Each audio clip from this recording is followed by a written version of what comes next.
Hi guys, কেমন আছেন সবাই? আশা করি সকলে অনেক ভালো আছেন।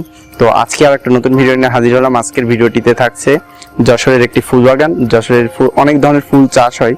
তো আমি কয়েকটা পর্ব আপনাদের সঙ্গে তুলে ধরবো। তার মধ্যে আজকে আর একটা প্রথম পর্বে থাকছে বিবাহ অনুষ্ঠানে যে সকল স্টিকের ফুলগুলো ইউজ করেন সেই ফুলের একটি বাগানের সুন্দর একটি দৃশ্য। তো বন্ধুরা চলুন শুরু করা যাক আজকের ভিডিওটি। আর যদি ভিডিওটি ভালো লাগে থাকে অবশ্যই চ্যানেলটি সাবস্ক্রাইব করবেন। এখন থেকে নিয়মিত এই ধরনের ভিডিও এই চ্যানেলে দেওয়া হবে এবং পেজে যারা দেখবেন অবশ্যই পেজে লাইক দিবেন এবং ভালো লাগে শেয়ার করবেন। এখন থেকে বিভিন্ন বাংলাদেশের পরিবেশের উপর বিভিন্ন ধরনের প্রাকৃতিক দৃশ্য বা বিভিন্ন ধরনের বাংলাদেশের উপর অনেক ধরনের সুন্দর সুন্দর ভিডিও ফুটেজ আপনাদের সামনে তুলে ধরবো।